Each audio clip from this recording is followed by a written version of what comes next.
여러분은 회사를 살리기 위해 지금까지 가장 잘해오던 사업을 스스로 버릴 수 있으신가요? 누구나 위기의 순간에는 버티면 나아질 거라고 믿고 싶어 합니다. 조금만 더 참으면, 조금만 더 밀어붙이면 예전의 영광을 되찾을 수 있을 거라고 생각하죠. 하지만 어떤 위기 앞에서는 버티는 것이 해답이 아니라 오히려 더 깊은 추락의 시작이 되기도 합니다. 오늘 이야기의 주인공은 인텔 전 CEO 앤디 그로브입니다. 그는 거대한 위기 앞에서 회사를 살리기 위해 회사의 정체성처럼 여겨졌던 사업을 과감히 버렸고 그 결단으로 인텔의 운명을 완전히 바꿔놓았습니다. 앤디 그로브는 원래부터 평온한 삶을 살았던 인물이 아니었습니다. 그는 1936년 헝가리 부다페스트에서 태어났고 유대인 가정에서 어린 시절을 보냈습니다. 2차 세계대전과 이후의 격동기를 통과하며 살아남았고 1956년 헝가리 혁명 이후 오스트리아를 거쳐 1957년 미국으로 건너왔습니다. 영어도 익숙하지 않았고 가진 것도 거의 없었지만 그는 미국에서 다시 인생을 시작했습니다. 그 후 그는 뉴욕 시립대학 산하 시티 칼리지 오브 뉴욕에서 학부를 마치고 캘리포니아 대학교 버클리에서 박사학위를 받았습니다. 이후 페어차일드 세미컨덕터에서 일하며 초기 반도체 산업의 한복판에 들어가게 됩니다. 그리고 1968년 노버트 노이스와 고든 무어가 인텔을 세울 때 그는 거의 즉시 합류해 인텔의 초창기 3인 리더십을 이루는 핵심 인물이 됩니다. 인텔 공식 연역도 노이스와 무어가 회사를 세운 직후 앤디 그로브가 합류해 회사 초창기 리더십을 형성했다고 설명합니다. 훗날 그는 인텔의 상징 같은 인물이 되었지만 처음부터 영웅처럼 보였던 것은 아니었습니다. 오히려 그는 늘 불안해했고 늘 최악의 가능성을 먼저 떠올리는 사람이었습니다. 그래서 사람들은 그를 두고 강박적일 정도로 걱정이 많은 리더라고 보기도 했습니다. 하지만 바로 그 집요한 경계심이 결정적인 순간 인텔을 살리는 힘이 됩니다. 처음 인텔은 메모리 반도체 회사로 성장했습니다. 실제로 인텔은 초창기 메모리 제품으로 성공을 거두었고 당시 회사의 정체성도 사실상 메모리 사업에 가까웠습니다. 그러나 1980년대로 들어서자 상황이 급격히 달라졌습니다. 일본 반도체 기업들이 더 나은 품질과 강한 가격 경쟁력을 앞세워 D램 시장을 빠르게 잠식하기 시작한 것입니다. 인텔의 공식 역사도 1985년 무렵 가격 하락, 수요 부진, 공급 과잉으로 D램 시장이 심각하게 악화됐고 그 결과 인텔이 메모리 사업을 떠나 마이크로 프로세서와 관련 제품에 집중하게 되었다고 밝히고 있습니다. 문제는 위기가 눈앞에 와 있었는데도 사람들이 쉽게 현실을 받아들이지 못했다는 점입니다. 회사 안에서는 그래도 메모리가 인텔의 뿌리다. 메모리를 버리면 인텔이 인텔일 수 있겠는가. 이런 불안과 저항이 컸습니다. 사실 그 반응은 너무나 자연스러웠습니다. 회사의 가장 오랜 사업, 가장 익숙한 사업, 가장 많은 인력과 설비가 걸려있는 사업을 포기한다는 건 그저 전략 수정이 아니라 정체성을 스스로 무너뜨리는 것처럼 느껴지기 때문입니다. 그런데 바로 그 지점에서 앤디 그로브는 가장 냉정한 질문을 던집니다. 1980년대 중반 그로브는 고든 무어와 함께 회사의 상황을 두고 깊이 고민하다가 아주 유명한 질문을 던졌습니다. 만약 우리가 쫓겨나고 새로운 CEO가 온다면 그 사람은 무엇을 할까? 그리고 그 답은 명확했습니다. 메모리 사업에서 철수할 것이다. 그 순간 그로브는 가장 어려운 결론을 피하지 않았습니다. 그렇다면 왜 우리가 직접 그것을 하지 않는가? 이 생각이 바로 인텔 전략의 대전환점이 됩니다. 이 일화는 이후 그로브의 대표 저서 Only the Paranoid Survive에서 전략적 변곡점 (Strategic Inflection Point) 개념과 함께 널리 알려졌고 스탠퍼드 경영대학원의 인텔 D램 사례도 1984년 말 인텔 경영진이 D램 사업 철수 여부를 두고 결정적 선택을 해야 했음을 보여줍니다. 이 결정은 말처럼 쉬운 일이 아니었습니다. 메모리 사업을 접는다는 것은 단지 한 제품군을 포기하는 수준이 아니었습니다. 공장을 정리해야 했고 조직을 바꿔야 했고 막대한 손실을 감수해야 했으며 수많은 사람들에게 고통스러운 영향을 줄 수밖에 없었습니다. 하지만 그로브는 알고 있었습니다. 진짜 위험은 눈앞의 손실이 아니라 이미 바뀐 세상을 외면한 채 과거의 방식에 매달리는 데 있다는 것을 말입니다. 그래서 그는 메모리 중심 회사였던 인텔을 마이크로 프로세서 중심 회사로 전환하는 길을 택합니다. 버클리 공대도 그가 1980년대에 인텔을 메모리 반도체 회사에서 세계 최고 수준의 마이크로 프로세서 기업으로 전환시킨 인물로 평가합니다. 이 전환은 하루아침에 끝난 것이 아니었고 실제로 상당한 시간이 걸린 고통스러운 변화였습니다. 하지만 결과적으로 그 결정은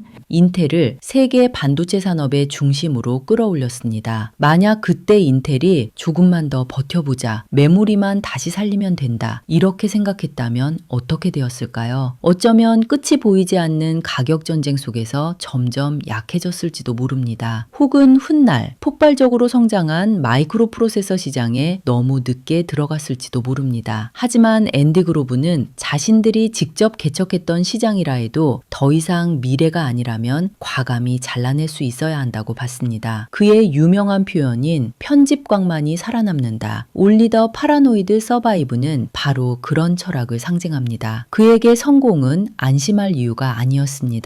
오히려 성공 뒤에는 언제나 붕괴의 씨앗이 숨어 있다고 봤고, 리더는 그 징후를 남들보다 먼저 감지해야 한다고 믿었습니다. 그 철학은 그의 책 제목이 되었고, 훗날 인텔이 PC 혁명의 중심 기업으로 자리 잡는데 중요한 정신적 토대가 됐습니다. 결국 앤디 그로브의 위대함은 단지 똑똑했다는 데 있지 않았습니다. 그는 누구보다 먼저 위험을 보았고 누구보다 냉정하게 현실을 인정했으며 무엇보다도 자신이 사랑하던 사업조차 회사를 살리기 위해 버릴 수 있는 사람이었습니다. 그래서 그의 이야기는 반도체 산업의 성공담을 넘어 모든 조직과 모든 리더에게 던지는 질문이 됩니다. 지금 내가 지키고 있는 것은 정말 미래인가, 아니면 단지 익숙한 과거인가? 위대한 리더는 언제나 정답을 빨리 맞히는 사람이 아닐지도 모릅니다. 오히려 이미 틀려가고 있는 것을 남들보다 먼저 인정할 수 있는 사람, 그리고 그 인정 위에서 고통스럽더라도 새로운 길을 선택할 수 있는 사람이 진짜 리더일지도 모릅니다. 앤디 그로브는 인텔을 지키기 위해 인텔의 과거를 버렸습니다. 그리고 바로 그 결단이 인텔의 미래를 만들었습니다. 감사합니다.